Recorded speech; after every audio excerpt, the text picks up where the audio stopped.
New photographers and those new to photo editing, this video is for you because I'm going to share a little known secret within what I consider to be the very best photo editing software for beginners, Luminar Neo. There is a tool inside there which is going to simplify your photo editing experience and get your photos looking great in a fraction of the time. It is super easy to do. Now, I can't guarantee that it is going to work for 100% of your photos. However, I am pretty confident that between 90 to 95% of your photos, this is going to work for, and the remaining photos will still be improved. Now, if you want to get the most out of your photo editing, you want to be shooting your photos in RAW. Now, this may seem a little bit daunting because there's a little bit more involved with actually processing RAW photos, usually. So this is a solution to get you around having to dive into the rather intimidating develop RAW tools, whether that be inside of Luminar Neo, Lightroom, On1 Photo RAW. Any of those photo editing applications are fantastic. However, there's a sharp learning curve, and while you're in that stage of not really knowing what all those sliders do, this tool can absolutely come to your rescue. And when you're ready to extend your skill base and progress to that next level of develop RAW, it's going to be available to you with inside Luminar Neo. Sounds pretty good, right? Let's take a look at this tool and what it can do. So in front of me here, I have a collection of unprocessed RAW photos. And of course, Luminar Neo can work with both RAW and JPEG. But for this, I'm going to show you RAW, and I'm just going to select the favorite photos at the moment because these are the ones I thought would be good for demonstration purposes. So the tool that I want to show you is called 𝗏𝗏𝗏𝗏. It's this one here. And all we need to do to improve this photograph here is grab the Accent AI slider and move it up. Look at the difference. If we toggle the eye tool here for the before and after, so I click before and after, we can see what a marked improvement that is. The dark foreground is being brightened, the bright sky is being darkened. We're introducing more color, richness, and contrast into the photo as well, all with that one slider. So let's find a different example and see if it works for that as well. Let's take a look at this waterfall photo here. We come into the edit section, which opens up all of our tools to us. And again, within 𝗏𝗏𝗏𝗏𝗏, which I have saved in my favorites, I'm just going to grab the Accent AI slider and start moving that up. Look at that beautiful saturation brought into the greens, all the detail brought back into the sky, and all of that richness in the rocks and the water as well. This tool is developing so much of the photo for us that we don't need to worry about the complexities that we find inside the standard develop and develop RAW tools. Like, look at all the different options that we have inside of this. We don't need to worry about any of this stuff because this one tool with the one slider is doing it all for us. So that's how well it works for landscape photos, but what about photos with other subjects? So here we have some animals, and we'll jump into the edit section. Again, 𝗏𝗏𝗏𝗏𝗏, grab the Accent AI slider, and you can see what's happening as I boost that up. We're getting a lot more definition, beautiful colors, all of that good richness that we want from our photos. So our before and our after. But what about if we've got photographs with people in? Let's take a look. Let's jump into the family photos section here. And here's a photograph of my wife and I about 10 years ago now. I'll jump into the edit section. And I know for a fact this sky was beautifully blue. We're in New Zealand here, and the blue skies are insane. So the question is 𝗏𝗏𝗏𝗏𝗏 going to recognize that and sort that out for us? We'll crank it up, and oh my goodness, we all of a sudden have our blue sky back. And you'll also notice that the tool is recognizing where my wife and I are standing, and it's not actually increasing the saturation on us. So we're not getting orange Oompa Loompa skin, it's saturating the blue sky, but the oranges of our skin are staying pretty much unaffected, and that's exactly what you want. And just while I'm on it, I can see a little dust spot in the sky just here, and I just wanted to sort of bring your attention to just how cool these tools are inside of Luminar Neo. If we go to the erase tool here, we actually have a button for remove dust spots. So if we click that, you may have seen that just disappeared instantly. So the before and the after, this tool actually recognizes if you've got dust spots on your sensor and will actually clean them up automatically for you. And now if you ever want to get a photograph with a wonky horizon, get someone else to take a photo for you. This is just killing me. So although this is not a tutorial about other tools, I do have to just straighten this horizon up. So I'm just twisting that round at the corner. So now our horizon line is much straighter and my OCD is kept in check. Now, I mentioned this is going to work for about 90-95% of your photos, not all of them. So let me show you an example of where things may not be exactly perfect, exactly as you like. So look at this very dull and flat photograph of this waterfall. This really needs some work, and normally I'll be coming in and working in the develop raw section. I'll be dropping down my highlights, boosting my shadows, playing with the whites and the blacks to try and manipulate the contrast. I'll probably be coming into the curves tool, working with that as well. All of these tools that you need to learn, color temperature, all of that. We don't want to have to worry about any of that when we're just getting started. So I'm just going to reset that tool, not worry about it, jump into Enhance AI, and I'm going to grab Accent AI and start cranking that up. Now, as I've boosted that up and we toggle our before and our after, you can see that we have certainly had a marked improvement on this photo. If I zoom into the edge of the trees here and the sky, you can see that we've had sky detail brought back in, the blue of the sky, a bit more edge detail around the trees. You know, this tool really is doing a lot for us. However, I don't feel that this is a great edit on this, just with that one slider. What if we want more? Well, the great thing is with Luminar Neo is we can apply tools multiple times. As I've closed down that tool just by clicking on the tool itself, closes it down, it drops it into a history of our edits, so it's always accessible and we can always come back in and make changes to that. But what happens when we open this tool again is we have a brand new instance of this tool, which means that we can reapply that effect. So if I grab Accent AI, now we've actually doubled the intensity of the effect by applying it twice. So this is the second iteration of that tool. And while you might like this edit with a bit more impact to it, I find it's just a little bit too much. And so what we can actually do is use the masking, which is available for any tool inside Luminar Neo, and we can just apply the effect only where we want it.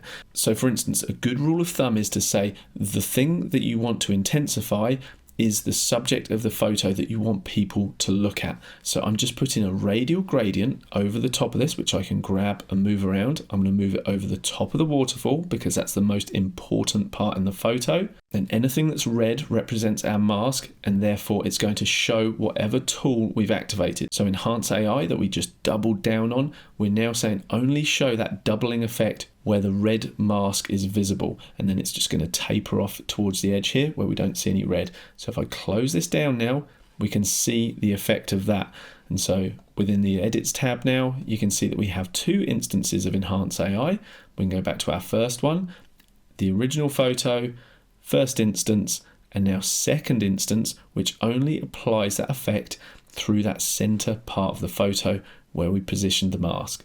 And if I come down and toggle the slider tool so we can see a before and then reveal the after, hopefully you can appreciate that we can actually apply that one tool but do it with a bit more finesse and a bit more accuracy if that's what the situation calls for. If you do like the look of the Accent AI tool and what it can do for you, you're going to love Luminar Neo 𝗵𝗵𝗵𝗵𝗵𝗵𝗵𝗵𝗵𝗵 coming at you, because that is just the start of what this amazing photo editor has to offer.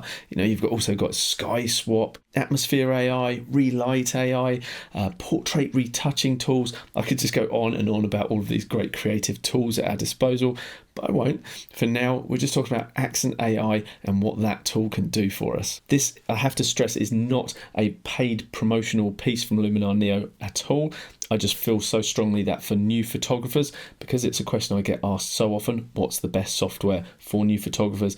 This is what I always recommend, and Luminar Neo, which is the latest iteration of that software, represents excellent value, jam-packed with excellent tools that are going to grow with your skill set. If you do like the look of Luminar Neo and feel like it would be a good fit for your photo editing journey, I've got a link in the description where you can check out a 7-day free trial, no obligation, and you can also access the subscription-based model. So it's a really great way to dip your toe in the water without a permanent commitment. I also have a discount code that you can use there as well. It's a win-win because you get a discount off of the software, and I also get a small commission from that as well, and that just helps me keep creating this free educational content, so more Luminar Neo tutorials, all of that good stuff for you guys for free. Okay, so that's how we can leverage this awesome tool to process our photos on a photo by photo basis. But what if we want to batch process a whole load of photos? Well, the great news is it can do that. Because it's AI driven, it recognizes different elements in different photos and will apply effects in differing amounts depending on the photo, so you still get a great result no matter what it is. So we can save this effect as a preset and batch apply that to a whole range of photos. Let me show you how you do that. So let's go back into this waterfall photo that we worked on before, and if we click on the Edit tab, we've got access to all of the tools and the Edit section that records our history of what we've done, which is literally just that Accent AI applied 100%. So to create a preset from this that we can then apply to any photo that we want to, we're going to come down to the Action section here and just save as preset.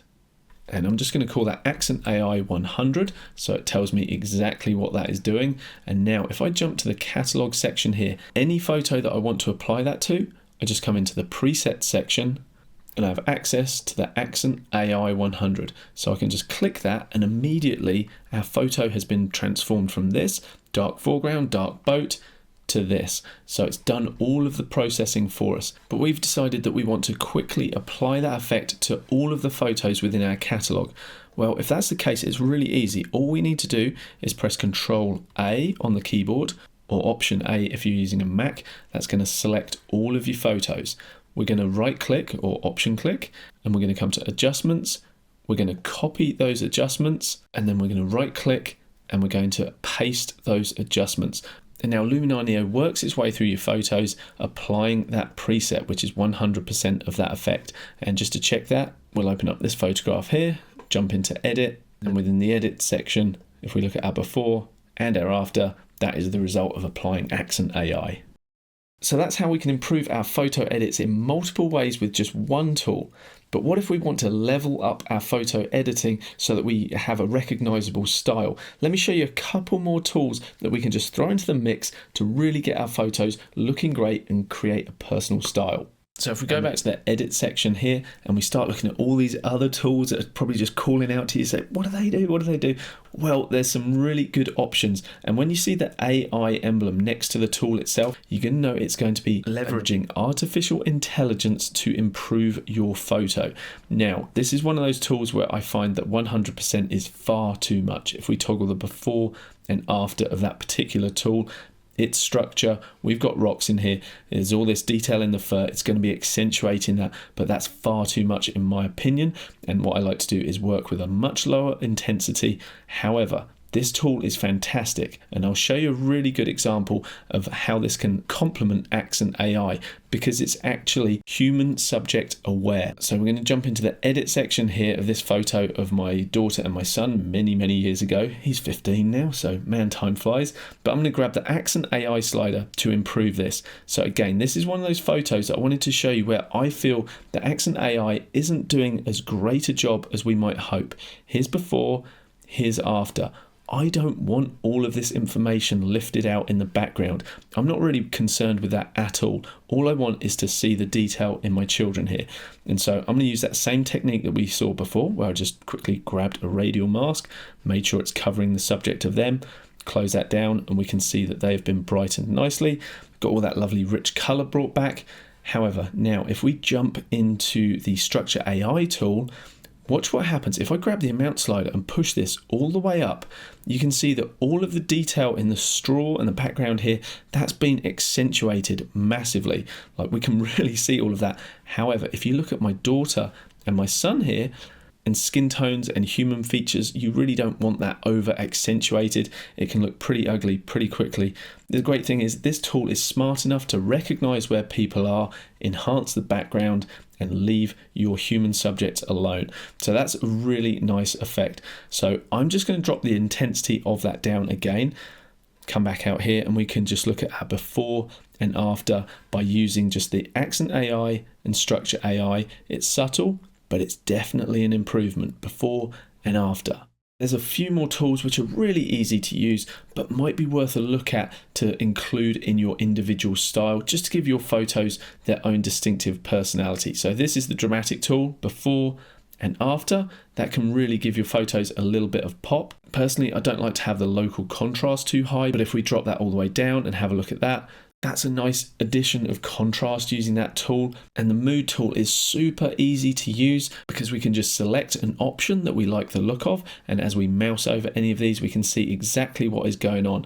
So for example, if you like more of a punchy look, Santa Barbara or Riverside is really adding in a nice summery kind of vibe. We have the amount slider that we can play with, and I recommend you don't ever push this mood tool too far, but you can set it quite high just to have a look at what it's doing, but a little goes a long way. And another tool that I really love, and if you follow my videos regularly, you'll know that Mystical often gets a look in my editing, usually towards the end. And if I push this all the way to 100, you can see what's going on. It gives a very soft glow, but it does push the shadows down and boosts the highlights. So in a photo like this, it's not ideal because it's darkening my daughter down. So again, a little goes a long way. Let's set that around 13 before and after, just softens things. So now if I come to the eyeball tool at the bottom here, we can see our before and after, or we can use that left-right slider here so we can get a look at the before and after. You can see that our photo has definitely been improved with the addition of these tools. The great thing is we've got enhanced AI, artificial intelligence driven, so it's a smart tool, just like 𝗥𝗲𝗄𝗃 as well. But as long as we use non-AI tools with a light application, 13%, 24%, we should find that the look we create should work well for any photo. And let's test that. We come to actions, we're going to save the preset, and I'm just going to call that quick process and save it. So we set that up on a portrait. Let's ask the question, will that work on a landscape? Look at this one. This is really underexposed. Needs a heck of a lot of work doing to it, which of course we could do that manually. But how about if we jump into the preset section and apply our quick process? Bang! Look at what that has done for us automatically. Now we don't have to apply this quick process or any of our presets with 100%, but in this case it was so underexposed, so dark, that it really benefits from that. Here's our before, here's our after, and of course you can jump into the edit section and actually finesse things from here. So if you still felt that these mountains in the background here at Milford Sound needed a little bit of a lift, we can come back in, grab Accent AI, boost that up one more time, and this time we're going to mask that in just over these mountains. Brilliant thing is we actually have Mask AI, which is going to identify certain areas in our photo, and then we can just select them. So let's say we just want to bring interest to the mountains. I click that and it's selected the mountains for us. So if we jump to the edits and look before and after the addition of that, it's just lifted those mountains a little bit further. And now we can look at the original before and after, just with that simple application of that tool. It's pretty amazing. So by combining a really strong foundational edit with Accent AI, putting on top of that a little bit of structure and clarity, nice little details in our photo, again all automatically, and then we can add some color toning, a little color grade, just to give our photos a little bit of a more nuanced look, and we're winning. And we can batch process all of that, and the AI is going to take care of it. It is for the simplicity of the ease of use of these tools combined with the quality of result that you get out from them that I strongly, highly recommend Luminar Neo to those new to photo editing. I've got to be straight up, I am a big Adobe fanboy. I love Lightroom, I love Photoshop, and I love the intricacies that can help me craft a really creative photo edit. But the time it has taken me to learn the skill set to get the most out of them, I've been using them since the Photoshop since the 1990s, and Adobe Lightroom since it came out in 2007. But play around with Luminar Neo just for a day, less than that, and you're going to be up and running creating some really beautiful photo edits. Check out the link with that free trial or a discount code if you're interested in purchasing it. And if you do get hold of it, why not check out that video right there that's going to walk you through a beginner's guide to getting started with Luminar Neo. Thanks for watching, guys. I'll see you in the next video. Bye bye for now.